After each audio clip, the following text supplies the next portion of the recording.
Cultura Geral. Apoio. UniBH, de 8 a 12 de fevereiro. Uma semana de condições imperdíveis para você. Caixa de Assistência OAB Nova Lima. Caminho seguro para os advogados de Minas Gerais. Instituto dos Advogados de Minas Gerais. Mais de 100 anos produzindo conhecimento, igualdade, fraternidade e liberdade.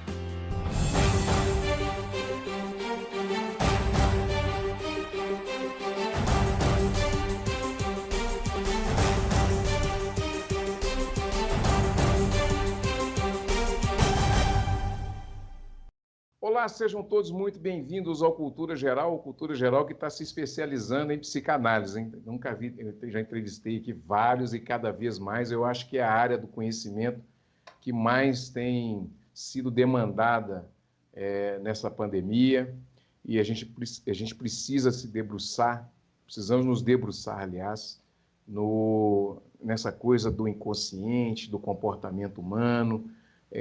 O Cultura Geral tem esse condão, essa vontade, né, de trazer a fala, como diz o Duncan, com muita qualidade para que a gente possa realmente cumprir a função e a missão do Cultura Geral, da TV Banqueira, da Rádio Cultura de Curitiba, que é trazer para as pessoas informações de qualidade e também uma orientação, né, sobre o que fazer e como devemos nos comportar nesses momentos em que o sofrimento mental ele está cada vez mais acelerado, seja por pressões sociais, seja também pela amplificação que a pandemia trouxe nesses momentos, né?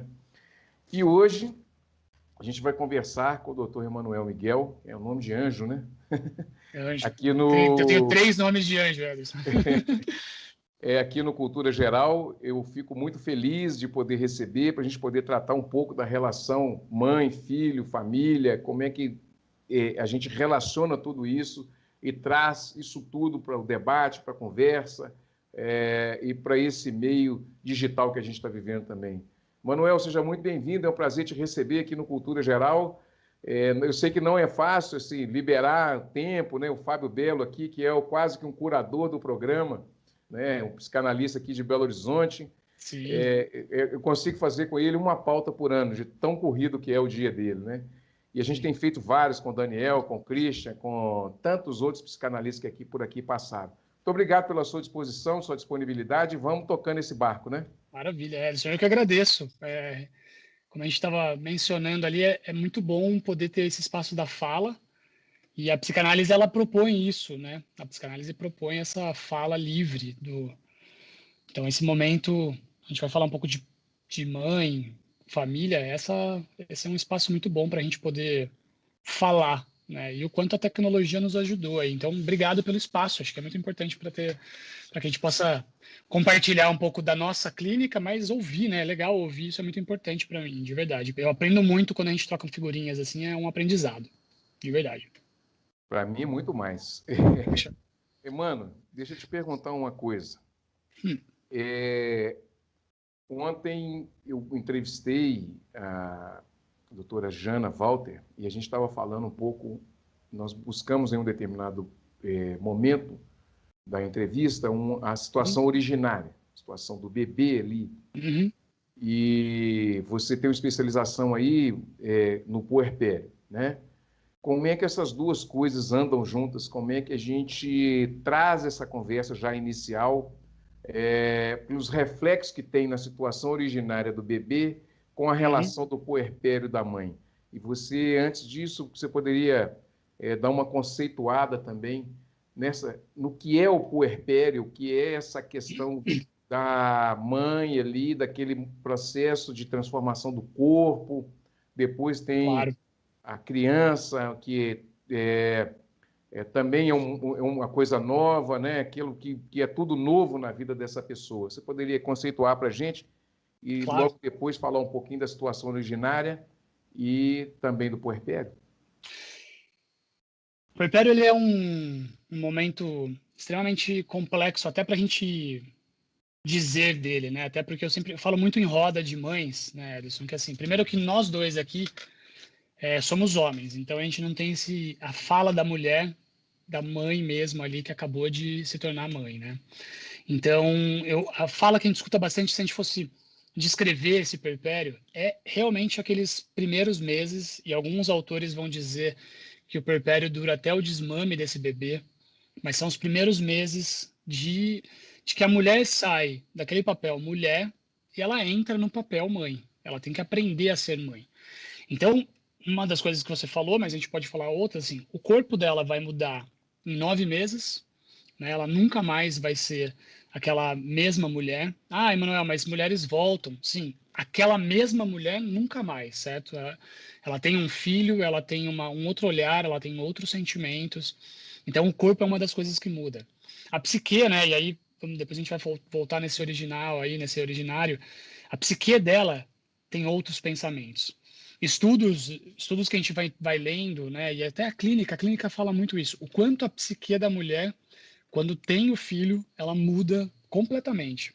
Medos que não apareciam, dores que não apareciam, pânicos que não apareciam, choros, sim, descontrolados. Ah, são os hormônios. Passaram os hormônios, mulheres que já pararam de amamentar, inclusive, que já estão sem a prolactina no organismo, continuam tendo pânicos, tendo emoções descontroladas acontecem. Então, o puerpério, alguns autores vão falar desse descontrole, dessa imersão nela mesma.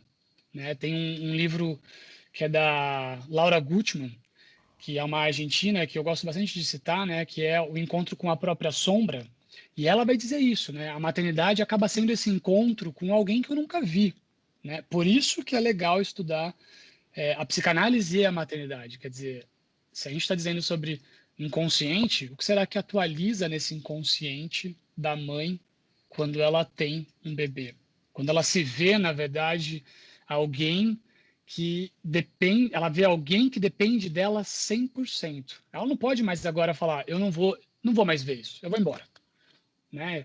Então agora eu não quero mais, eu vou abandonar. Ela até, quer dizer, ela até pode, né? Ela até tem esse poder, mas o que isso acarreta psiquicamente para ela em abandonar uma criança, aí a gente poderia conversar. Então, puerpério, a gente iria um pouco nessa, Ellison, acho que um pouco nessa, é legal esse encontro com essa sombra, sabe? Essa sombra que são profundezas ali, são momentos que a mãe nunca imaginou passar. Então, nasce uma mãe, perdão, essa mulher nunca imaginou passar. Então, nasce uma mãe junto com esse momento. Nasce uma mãe, nasce uma avó que vai dizer como foi na época dela para essa mãe. Então, vem uma relação com essa culpa materna, né? Então, aí é um pouco do puerpério. Não sei se clareou um pouco. Acho que daí um pouco legal da gente falar de ser originário é o que será que atualiza mesmo? Falando de psicanálise, né? O que atualiza até um pouco da criança que essa mãe que acabou de parir foi e a mãe que ela teve. Então, quem é essa imagem inicial, essa memória inicial que ela tem? Quando ela, por exemplo, numa ação um pouco mais adiante do puerpério, assim, alguns meses, mas que o bebê não para de chorar, não para de chorar, não para de chorar, e ela grita, ela tem um grito assim com o bebê, e isso é caso mesmo, caso clínico, que ela grita com o bebê, de repente ela entra num choro profundo, e aí ela lembra de como era a maternidade da mãe dela, né? Ela tem uma memória e diz, mas peraí, né? Ela começa a falar sobre essa mãe que é a avó desse bebê, e diz, mas eu não tive isso, eu não sei como é isso. Então, muitos autores vão dizer, só sabe ser mãe quem teve uma mãe, quem foi acalentada, vamos pensar assim. Então, essa primeira imagem, vamos pensar, né, essa primeira imagem do bebê, que inclusive, aí em BH, inclusive, a Lasnik, eu estava num congresso, a Lasnik, que é uma psicanalista, menciona assim, como é que é essa imagem que o bebê, ela trabalha muito com bebês que estão com sinais de possível autismo aí no futuro, mas ela diz, mas como é que tá o olhar dessa mãe para esse bebê? Como é que tá esse bebê nesses primeiros dias? Tá, mas como é que foi essa mãe bebê? Como é que ela via, né? Como é que ela era?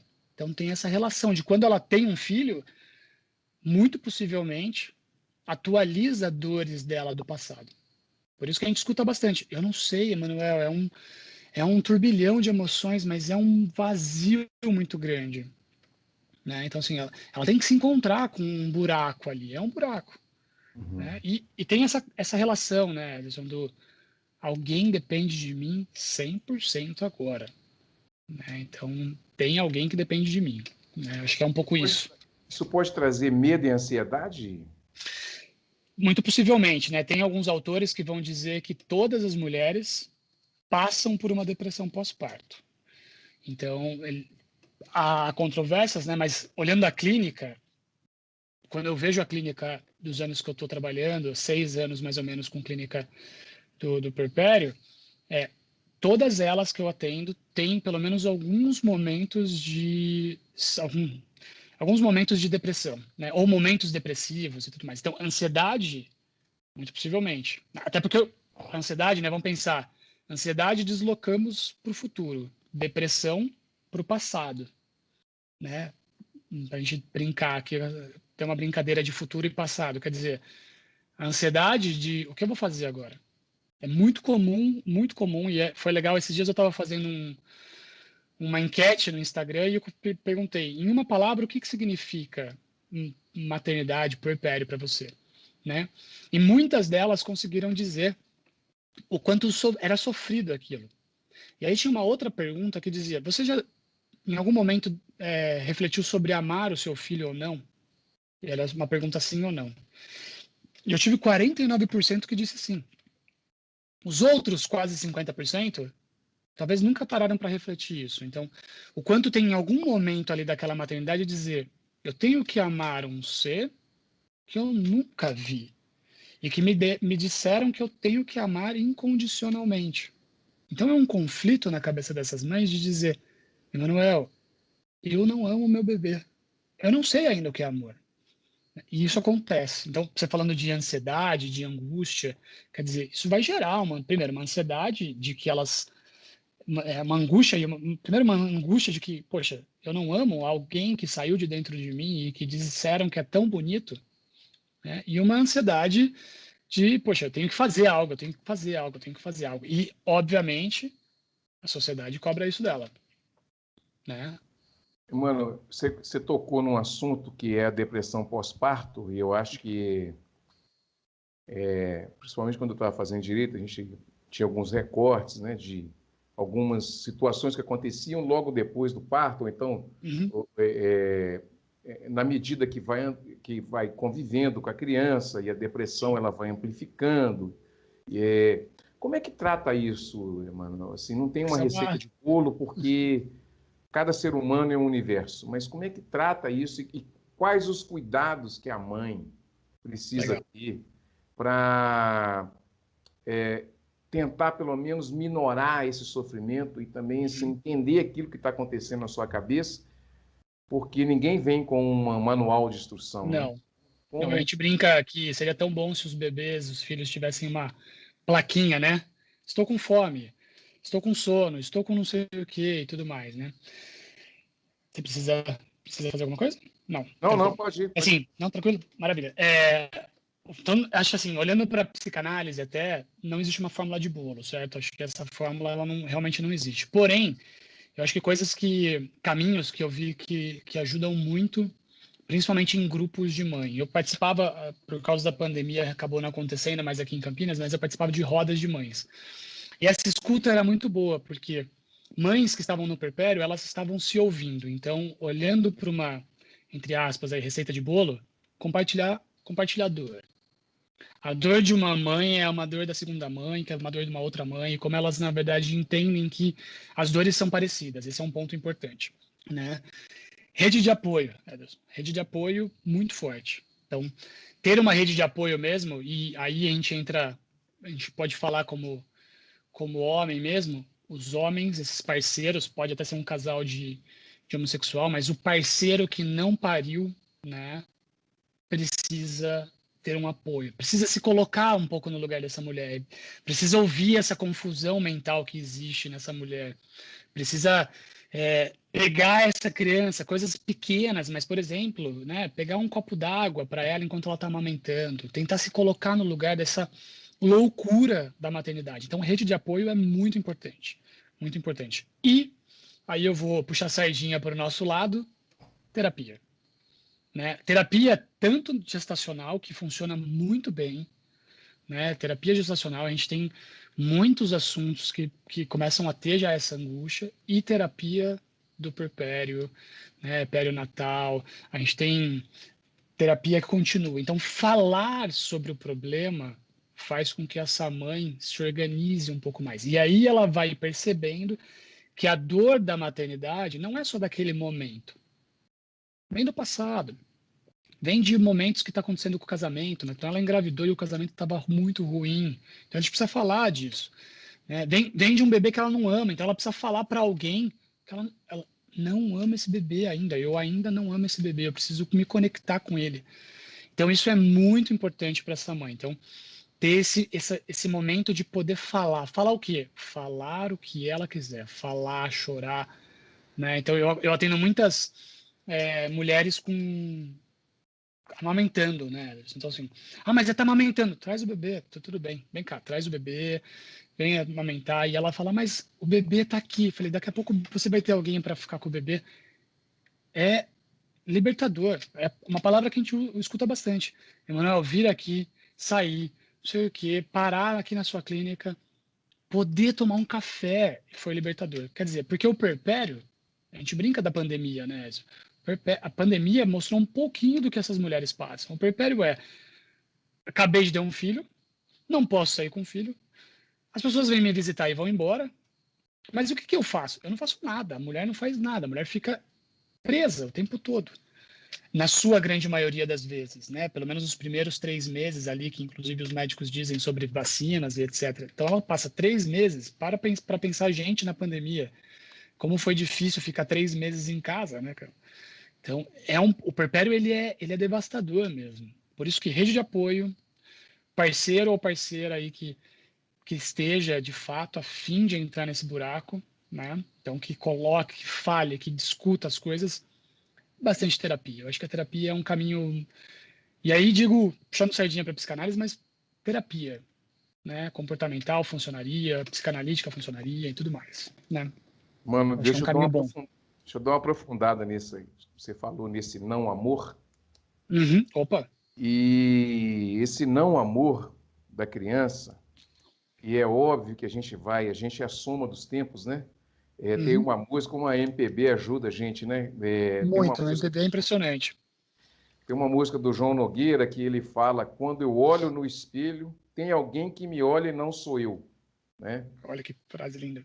E logo seguida, depois, a música continua e ele fala que são 1000 faces que o tempo escondeu, né?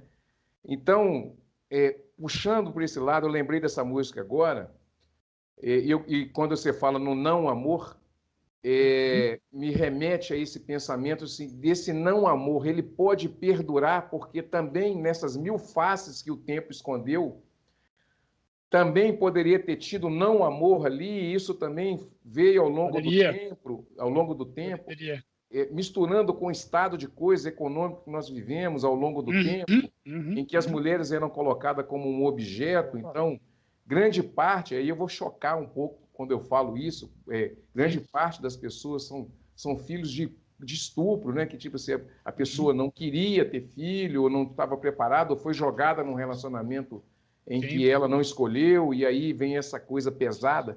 Então, esse não amor, ele pode durar no tempo também, dentro dessas 1000 faces que o tempo esconde? Pode, com certeza, né? Acho que a gente poderia. Essa fala é uma fala. Essa música é uma música muito boa, né? Talvez a gente poderia refletir, né, de bate-pronto, assim, essas 1000 faces que o tempo trouxe, e aí as 1000 faces a gente poderia trazer diversas gerações, né, várias gerações para trás, e aí é um ponto importante, porque quando a gente começa a ver como era, principalmente no mundo contemporâneo, né, como era o amor antigamente, o amor que era dado, que tipo de amor que era dado, né, qual o amor que era dado. Então, é interessante a gente refletir, quer dizer, refletir que se eu não tive um amor, como é que será que eu vou transmitir o amor? Então, se o tempo vai passando, o tempo dos minha avó, minha mãe, minha avó, minha bisavó. Olha o que você falou, né, Edson? Muito forte e importante. que procriaram sem tanto amor um pelo outro, vamos pensar, como é que esse amor vai ter que se construir nessa vida agora? Porque é isso, a gente fala de amor, a gente fala de maternidade, a gente fala dessa relação mãe e bebê super recente, né? Antigamente nascia, bora, a avó vinha, ficava, ou a avó morava do lado, ficava o tempo todo em casa, a mãe estava fazendo outras coisas, o bebê, lembra, brincadeira que, nossa, as crianças andam tão rápido, as crianças ficavam assim muito tempo, né? Então, elas viviam, era uma outra forma de amor. Então, a gente escuta muito isso, como que eu vou amar agora um bebê se eu não sei se eu fui amada? E a análise vai mostrar que ela foi amada, né?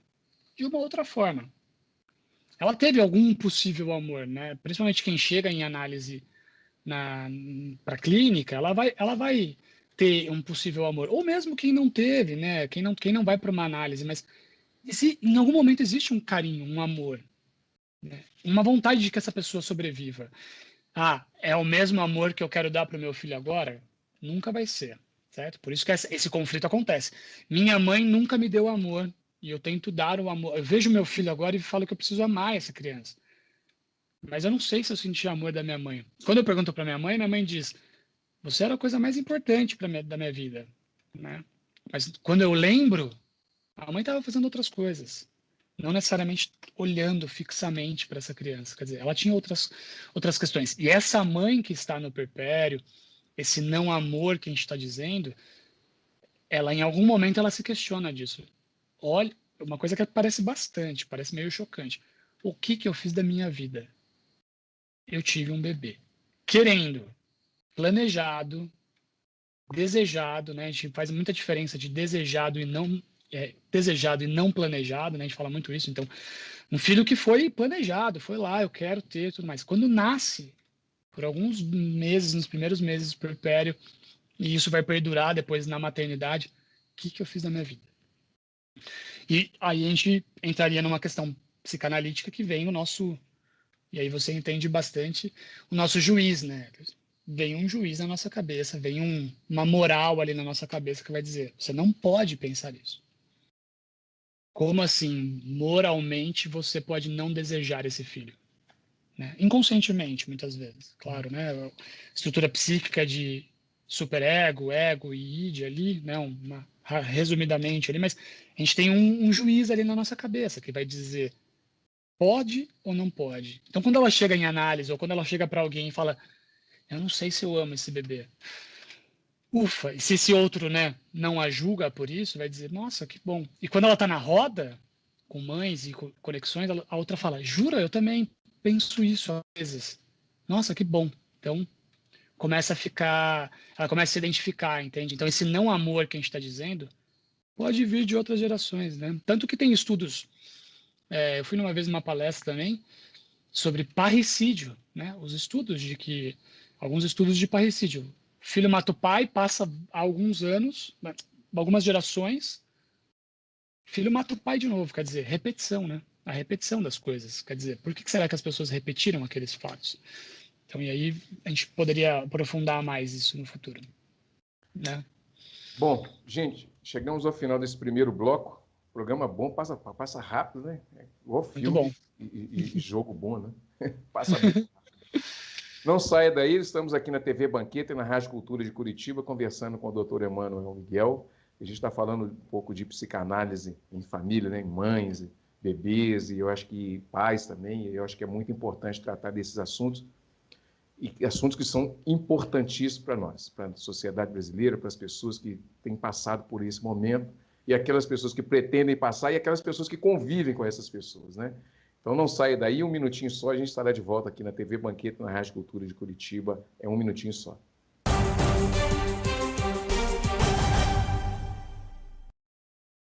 Com fome, fica muito difícil aprender. Por isso, vamos entregar milhares de kits pedagógicos para crianças e jovens e para suas famílias, cestas de alimentos e de material de limpeza. Assim, todos vão estudar protegidos e bem alimentados. Não é fácil, mas com a sua ajuda é possível. Criança Nota 10. Proteger a infância é acreditar no futuro. Apoio TV Banqueta.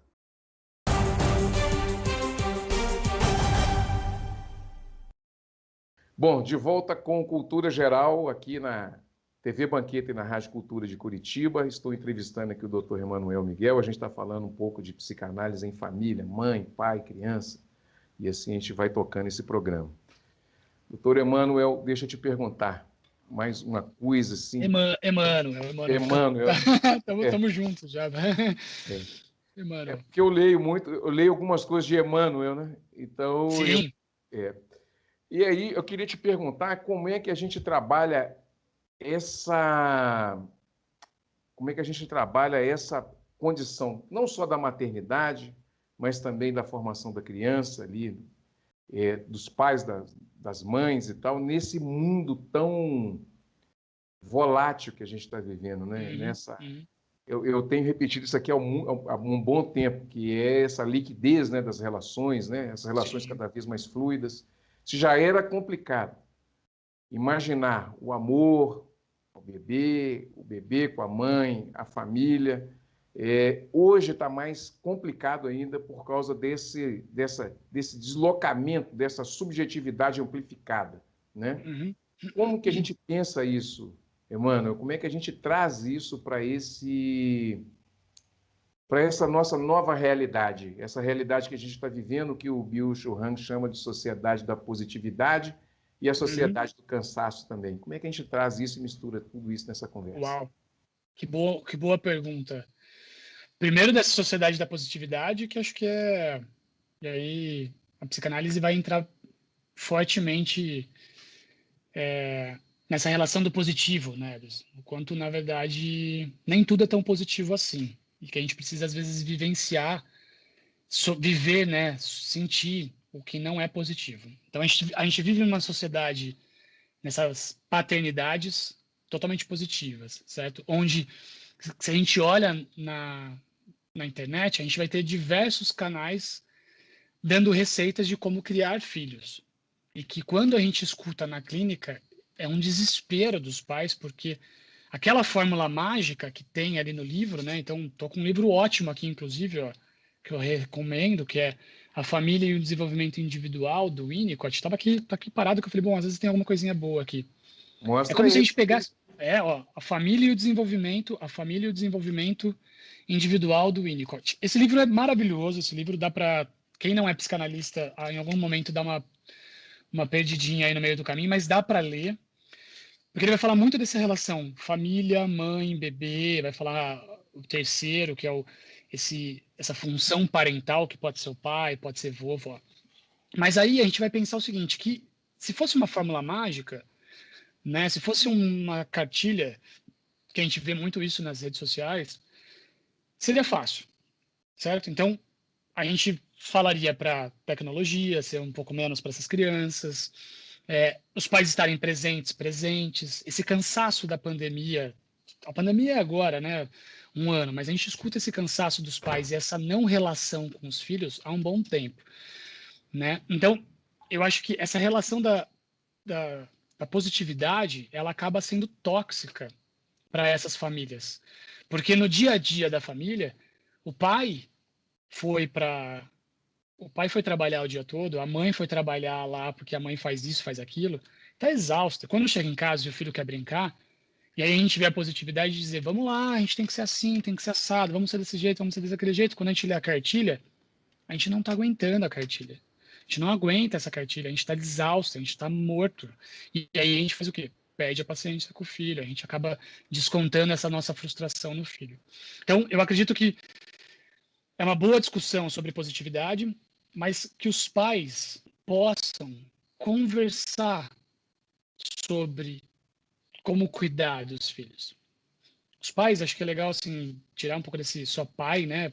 Pais e mães precisam falar sobre a criação dos filhos, sobre como frustrar esses filhos, mas se frustrar sem agressividade, como a gente pode falar das nossas dores, o quanto ter filho e o filho dá tapa na nossa cara, assim, de dizer, nossa, isso é uma dor minha, não do meu filho. Então, falar sobre as coisas ajuda muito. E a gente vem, nesse último ano, muito mais, né, Ederson? A gente vem percebendo que o bendito celular, ou melhor, maldito celular, ele assumiu o papel para todo mundo. Então, a gente tem Aplicativos que são para 14 anos, crianças de 10 usando.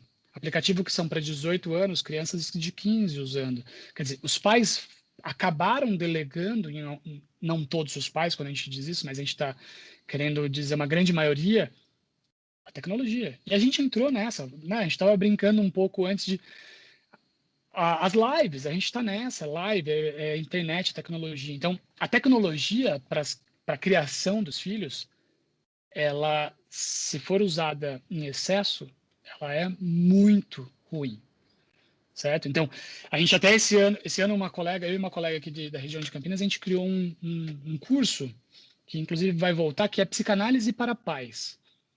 É para que os pais entendam um pouquinho conceitos iniciais bem engatinhando, assim, bem cru, do desenvolvimento infantil psíquico dessa criança. O quanto essa criança ela tem fases, e o quanto os pais precisam entender cada fase. Né? E que a gente vê essa relação dos pais, os pais não estão afim. Então a gente escuta muito as clínicas, e aí vou dar um exemplo. Quero levar meu filho na terapia. Tá bom, beleza. Passa 2, 3 sessões, a criança não melhora. O pai quer uma melhora mágica. O pai vem para a clínica e recebe uma devolutiva do analista. O analista fala, olha, pais, acho que quem precisaria fazer terapia seria vocês. Aconteceu isso, a criança relata que a relação de vocês está muito ruim. O que acontece? Os pais não voltam mais.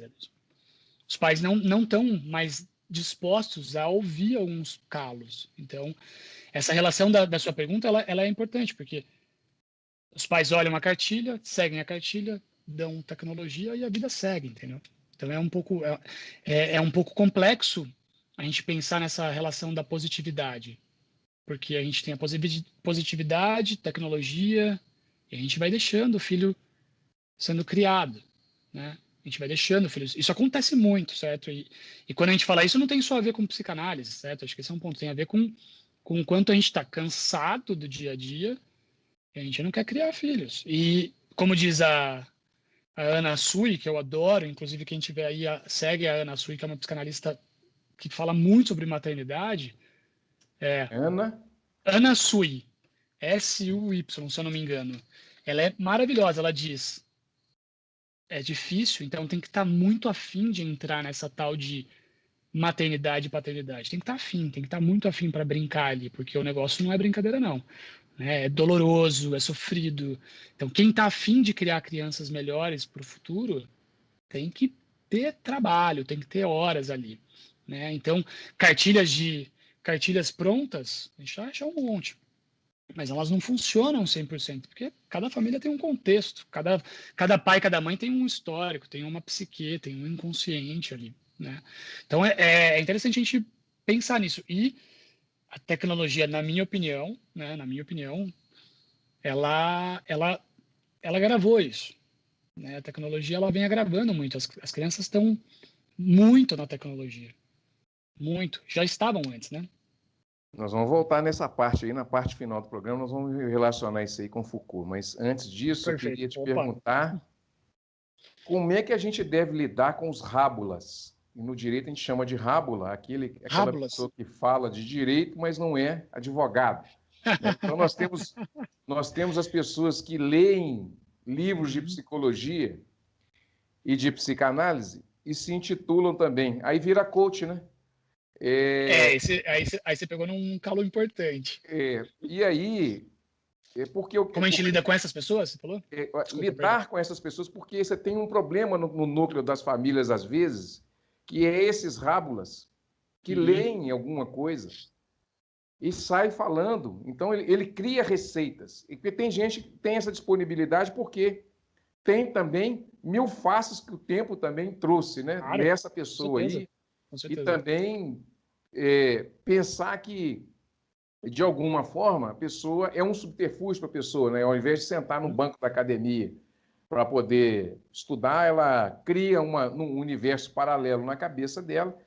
E aí você tem que lidar com toda essa problemática, que é a formação do filho, os rábulas, que pode ser um irmão, um pai, uma mãe, né? Alguém que fica lendo demais. O Fábio Belo fala muito disso, né? É aquela pessoa que quer saber demais, é a pessoa que quer saber de menos. Mas assim, não existe possibilidade de você fazer análise lendo análise. Você tem que passar pelo processo da análise, né? Exatamente. É. Então, como é que a gente lidar com tudo isso e que cuidado que a gente precisa ter, mano, com esses rábulas que vêm com essas receitas, né, prontas Claro. no núcleo familiar, né? E isso pode ser também além de dar de ter esse problema ali no núcleo, na formação familiar, ele ainda continua ao longo do tempo produzindo essas nuvens, né? Essas coisas dentro do núcleo familiar. Sim. Como lidar com isso, Emanuel? Eu acredito que no núcleo familiar, né, Edson, vai acontecer, certo? Se a gente for pegar mãe e pais, eles vão trazer a vivência dele e tá tudo bem, certo? Eles estão aprendendo a ser avós e vão dar o chá, né? Aquela bendita brincadeira de que a criança tá chorando e dá o chá de camomila, dá o chá de não sei o quê. Isso vai acontecer. O que eu acho que é interessante a gente pegar e passar não seria nenhum recado, mas para que a gente se conscientizasse um pouco mais, é que clínica, direito, né, a psicanálise, psicologia, medicina, certo? Não foi alguém que só vivenciou aquilo, né? Tá estudando aquilo. Então tem que nem a brincadeira.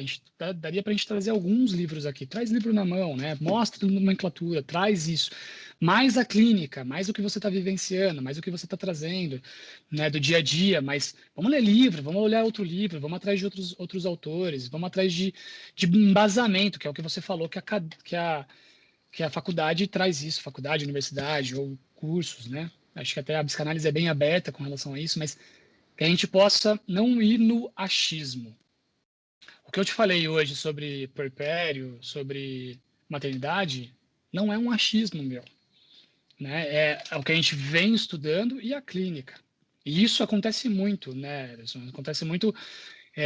Eu acabei de ser mãe, faço um curso e viro uma consultora em maternidade. Quer dizer, não tem como, né? Pode ser que ela até, inclusive, seja uma grande companheira de maternidade de outras mulheres, que tem a vivência daquela maternidade, está tudo bem, não tem problema. Mas isso não tem como a gente excluir de que precisa de muito tempo de estudo, muito tempo de vivência em clínica, de escuta, né, de escuta disso. Agora, como lidar com eles, eu acho que é um caminho meio sem volta, né, porque o que a gente mais vê na internet são pessoas que estão dando fórmula mágica. E eu venho vendo, converso com outros colegas também, né? Vou trazer o assunto que eu gosto, que é o puerpério e maternidade, porque a maternidade mais para frente, então de 3, quando entra nos 2,5, 3 para frente, a cartilha pronta agrava muito a psique dessas mães, desses pais. Uma cobrança muito grande, porque eles olham a cartilha lá, pega a cartilinha, vai lá, chega em casa, não consegue. Não funciona, né? Por N outros motivos. Então, agrava isso. Eu acho que a tecnologia, as redes sociais dessas pessoas, e aí você falou uma palavra importante, os coaches, ela agrava essa fantasia de que o mundo é perfeito. Ela agrava essa positividade, tanto de que o mundo tem que ser positivo, e vamos lá. E o mundo não é isso, né? O mundo não é essa relação só positiva. Vamos pensar positivo, tá? Vamos olhar para um lado positivo e tal. Mas me fala uma coisa, né? Eu dou bastante esse exemplo. Você acabou de perder sua mãe e você estava trabalhando semana passada? Você chorou pela morte da sua mãe? Você sofreu? Não. Então a gente precisa falar sobre isso. A gente precisa conversar sobre essa morte. Quer dizer, existe um problema ali, entendeu? Então eu acredito que talvez as pessoas pudessem se embasar um pouco mais em quem a gente está seguindo, em quem a gente está ouvindo. Vamos atrás de pessoas, vamos ouvir um pouquinho mais o que essa pessoa traz. Quais são as literaturas que ela está trazendo? O que ela está trazendo de literatura? Vamos ouvir um pouco mais. Acho que tem pessoas muito boas ali que vão trazendo estudos sobre maternidade e puerpério, mas tem o que você falou, né? Tem a fórmula mágica ali que a internet está cheio disso, né? tá de corpo, de direito, de psicanálise. A gente pode, se a gente abrir o nosso Instagram agora, a gente acha um de cada desse tipo assim, né? Desse tipo mais sei de tudo, segue essa linha. Eu tenho certeza que isso vai funcionar, hein? E aí, eu lembro que o Daniel, eu acho que, né, que também você estava conversando, o Daniel fala, se você diz que sabe de tudo, pode ter certeza que não sabe de nada mesmo, né? Se a gente estudando psicanálise ou para lá e para cá não sabe absolutamente nada de psicanálise, então alguma coisa está errada, né? Quando o pessoal fala, você sabe de psicanálise? Eu falei, não sei nada, eu estou lendo. Estou lendo um ano eu leio Lacan, um seminário de Lacan, outro ano eu leio alguma outra coisinha, Freud bastante. Então, eu não sei nada, vamos aprendendo, né? Então não tem como eu te dar uma fórmula mágica disso.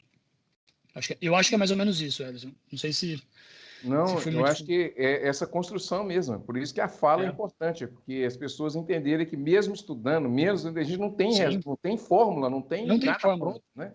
Tudo precisa ser construído. Mano, outra coisa que eu ouvi em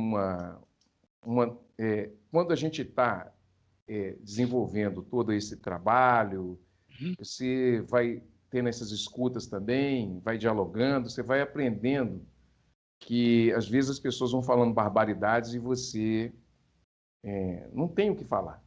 Né?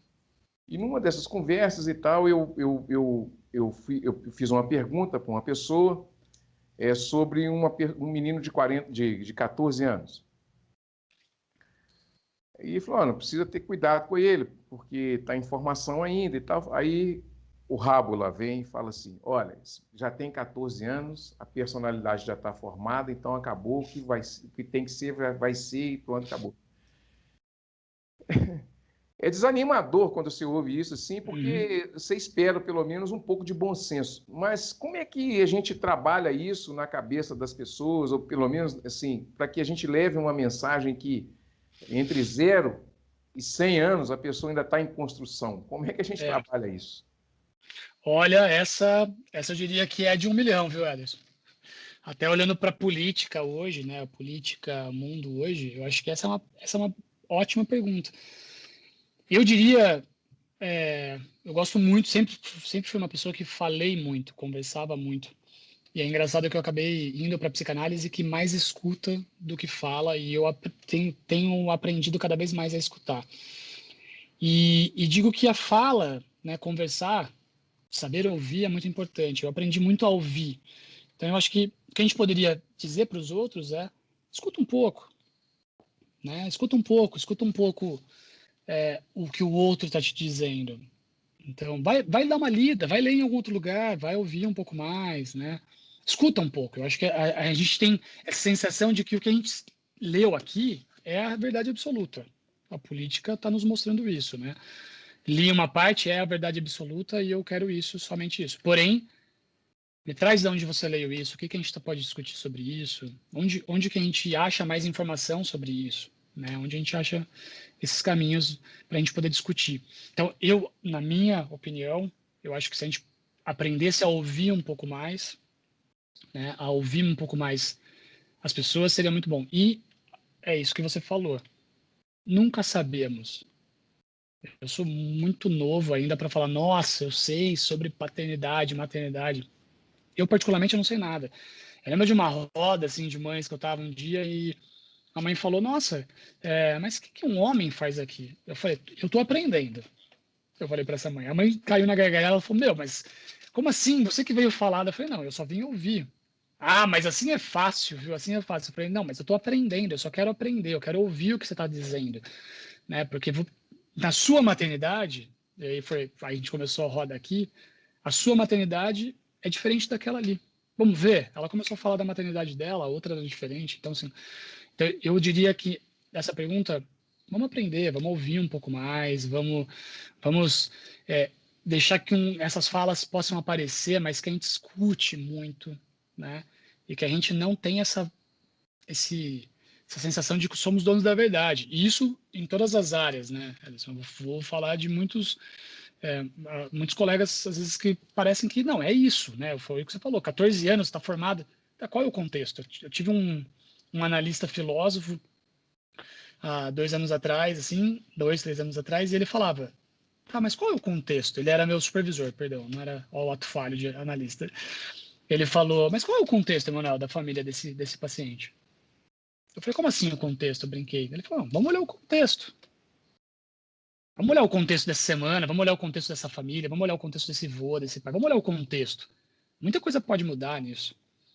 Né? Então, eu acho que esse contexto, e ele trazia diversos filósofos, falei, esse contexto depende de cada um. Mas vamos escutar um pouco. Né? Eu acho que essa relação da escuta é uma relação muito importante. E eu aprendi muito. Eu, como você percebeu aí, eu falo bastante, mas eu gostava de falar.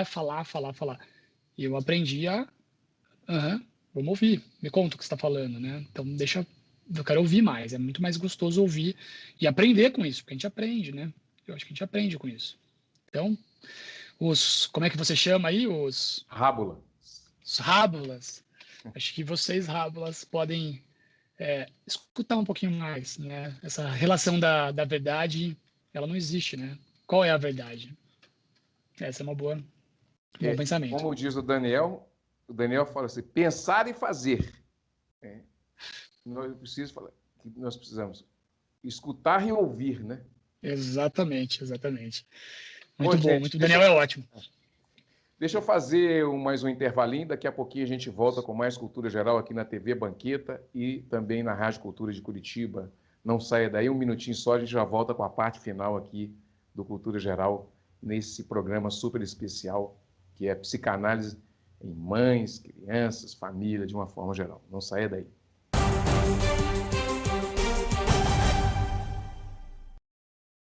Fundado em 1980, o Hospital Nossa Senhora de Lourdes é filantrópico e sem fins lucrativos e hoje atende a mais de 110 mil habitantes de Nova Lima, Raposos e Rio Acima.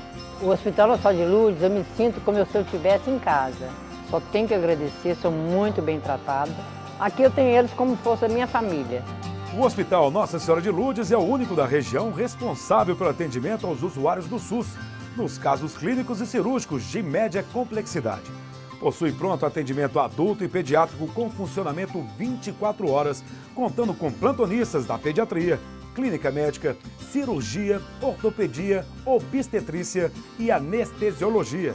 E ainda conta com serviço de hemodiálise e um centro de tratamento intensivo. Hospital Nossa Senhora de Lourdes, humanidade, carinho e atenção à vida.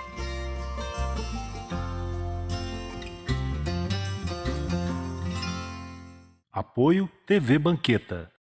Com fome, fica muito difícil aprender. Por isso, vamos entregar milhares de kits pedagógicos para crianças e jovens e para suas famílias, cestas de alimentos e de material de limpeza. Assim, todos vão estudar protegidos e bem alimentados.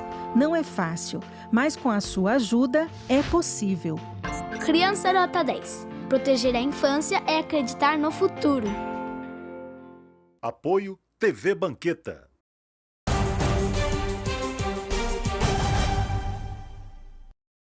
Bom, de volta com Cultura Geral aqui na TV Banqueta, na Rádio Cultura de Curitiba. Estamos entrevistando aqui o Dr. Emanuel Miguel. A gente está falando um pouquinho de puerpério, de situação originária do bebê. Agora eu queria entrar um pouquinho nessa parte final, Emanuel, eu sempre utilizo essa fala do Foucault, que eu acho que assim, são recortes que cabem em quase todas as entrevistas, principalmente filosóficas e psicanalíticas. Ele, no conceito de biopoder, traz essa ideia de controle dos corpos, né? Pelas corporações hoje, como pelo Estado, né? E quando a gente volta lá na tecnologia que a gente estava falando, me parece que tem aí um elemento em que ele utilizava lá atrás, que falava que as crianças entrariam cada vez mais novas nas escolas, e um contexto seria que a ideia de biopoder não é mais só tomar conta controlar os corpos do sujeito, mas também as mentes. Essa ideia de disponibilizar a tecnologia, trazendo para pensar, tá, Emmanuel? Disponibilizar a tecnologia, criar uma sociedade do cansaço, né? essa ideia de biopoder, trazer isso tudo à tona, não pode ser um projeto para que essas crianças, de fato, num processo de alteridade, que ela vai receber do outro, não receba quase nada, receba muito pouco, né? Tanto de amor, quanto de interatividade, no processo de alteridade, e essa completude tecnológica seja um facilitador para que introjete na mente dessas pessoas conceitos de valoração da vida mais individualizada, mais subjetiva, e que ela perca esses laços, ou tente, pelo menos, trazer essa perca de laço, essa perda, né, de laço entre o amor originário, o amor da mãe, o amor do pai, né? E isso crie, talvez, no futuro, um buraco negro ali de sentimento. Tem se falado muito que daqui a um tempo a depressão será, de fato, uma doença muito complicada na sociedade mundial. Tá bem por aí, Emmanuel? Uau, essa é ótima. Essa de 2 milhões de dólares. Né? Outra, essa acho que é de 2 milhões, mas muito bom, viu, Alisson? Olha, primeiro que acho que é legal a gente refletir que quando você fala da criança, né, de não ter tido esse amor ainda inicial, originário, a gente possivelmente está tendo os primeiros bebês, né, com mães que já nasceram com tecnologia na mão, certo? Que nasceram com o celular na mão. Então, obviamente, em algum lugar a gente tem meninas de talvez 11 anos, 12 anos, tendo filhos e tiveram, não a tecnologia, mas tiveram acesso a alguma tecnologia, vamos pensar assim. Então, onde eu estou querendo chegar? A gente vai saber sobre esse buraco negro aí quando a gente tiver de verdade esses nossos filhos de hoje tendo filhos, certo? Que já estão com tecnologia na mão e que como que eles vão passar essa tecnologia para esses filhos. Porém, quando você fala de depressão, quando você fala de não relação com o outro, tá claro isso. Vários estudos de tecnologia e criança falam dessa não relação com o outro. Tanto é que quando a criança está isso acontece em clínica algumas vezes, a criança não se relaciona mais. Tem um caso, não um clínico meu, mas um caso de vida também, que a criança ia do carro à porta da sala com o telefone. Criança de 6 anos, a mãe ia segurando o telefone para o menino ir andando, quer dizer, porque o menino não podia lidar com aquele sentimento de não querer ir para a escola. Então, olha só como é importante isso. A mãe dava tecnologia para que ele não se frustrasse. Então, ele não se relacionava. E aí, obviamente, que isso tinha uma consequência muito grande na não relação dele com outras crianças, né? E uma doença psíquica ali no meio do caminho. Então, eu acredito que essas crianças que estão direto com a tecnologia, né, elas vão ter problemas, tanto que você falou aí da depressão, né? Várias pessoas falam isso, que é isso. Eu não me encontro com o outro, então eu não entro. E aí a gente vai falar um pouco do Lacan. Eu não entro no real. Eu não entro num simbólico ali, imaginário. Eu não tenho acesso a isso. Então, eu não me frustro, eu não sei o que é o outro. Eu começo a entender que só é a mim. Só que é possível viver sozinho? Não é, né? Não é possível viver sozinho. Então, eu coloco essa criança para não socializar. Por isso que as crianças estão cada vez mais individualizadas, né? Então, tem um seminário do Lacan, Alisson, que é um ponto importante a gente refletir. Lembra do filme Matrix? Sim. Né? Que Matrix a gente quer entrar dentro do computador, e quando a gente entra no computador, qual é o nosso desejo dentro do computador? É o meu desejo ou é o desejo do computador, de quem está mandando o computador? Então, fazendo uma relação com Lacan, tem uma parte do Lacan que ele fala da calculadora. Ele vai dizer que eu quero saber qual é o resultado de 2 mais 2. Então eu pego a calculadora, vamos lá, 2 mais 2. Vamos imaginar que a calculadora é a cabeça de alguém. Então eu estou colocando, né, a mente, estou colocando 2 mais 2, mas eu não sei que é 4. Quem que vai me dar o resultado? A calculadora. Mas quem que imputou isso dentro da calculadora? Fui eu. Então, o que eu estou querendo dizer é que o que a gente está criando dentro dessas crianças? É o que eu quero ou é o que o celular quer? Que é um terceiro quer. Então, crianças que estão em contato com a tecnologia, que não é para a idade delas, que não é apropriado para elas. Por exemplo, né, os famosos YouTubers, que estão ganhando presente das empresas, dos brinquedos, para fazer abertura de brinquedo. E é o pai junto com a criança, e o pai ganha dinheiro com isso. Quer dizer, qual é a curadoria intelectual que a gente está criando nessas crianças? Então, elas vão ser realmente crianças que não pensam, crianças não pensantes. Daniel Becker acho que é Daniel Becker, que é um pediatra que eu gosto muito, tá nas redes sociais aí também. Eu acho que é Daniel Becker, posso estar me enganando, mas eu acho que é. Ele fala, a tecnologia não tem mais como a gente fugir dela. Não tem mais como. As crianças nasceram com tecnologia, né? A brincadeira de que pede para uma criança atender o telefone, ela faz assim. Ela não faz mais assim como a gente fazia antigamente, né? Então, não tem mais como. Porém, a gente pode mostrar para ela o que ela pode fazer ali, como é desejado ali, fazer com que ela pense, fazer com que ela se frustre, né? É uma frustração em não ter a tecnologia. Então, tá tudo bem não ter a tecnologia, né? Então, tá tudo bem sair do seu carro e ir até a sua sala de aula vendo os passarinhos, chorando porque não quer ir para a escola. Tá tudo bem isso. Então, a gente faz com que essa criança se encontre com ela mesma e que ela possa se frustrar para ela entrar no mundo real dela, né? E não no mundo fantasia da tecnologia, que é o Matrix.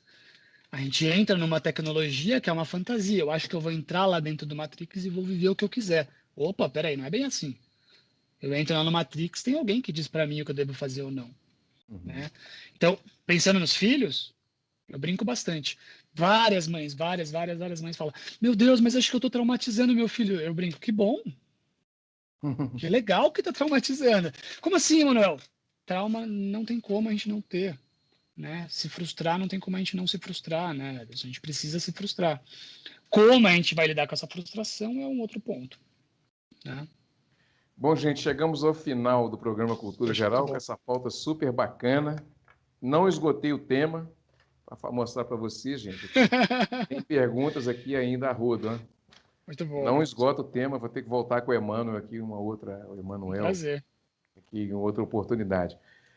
Muito obrigado, Emmanuel. Foi um prazer te receber aqui no Cultura Geral. Fico muito feliz a gente conseguir fazer essa pauta tão esperada, tão importante, né? Eu tenho trabalhado muito isso aqui e eu fico muito feliz a gente poder dialogar com essa qualidade que nós dialogamos aqui, viu, Emmanuel? Eu que agradeço, Edson. Eu agradeço o espaço. Acho que espero que a gente possa ter colocado um pouquinho de pimenta aí para a gente discutir, né? Então, voltando que a gente nunca sabe de nada, não é uma verdade absoluta do que a gente está dizendo, é um lugar para a gente poder falar e discutir, debater, criticar.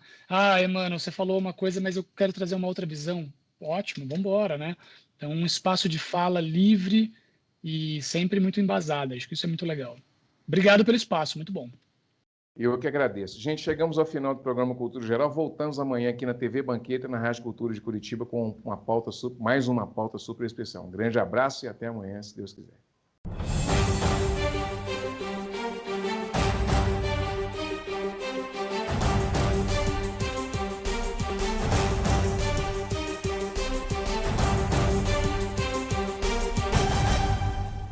Cultura Geral. Apoio. UniBH, de 8 a 12 de fevereiro. Uma semana de condições imperdíveis para você. Caixa de Assistência OAB Nova Lima. Caminho seguro para os advogados de Minas Gerais. Instituto dos Advogados de Minas Gerais. Mais de 100 anos produzindo conhecimento, igualdade, fraternidade e liberdade.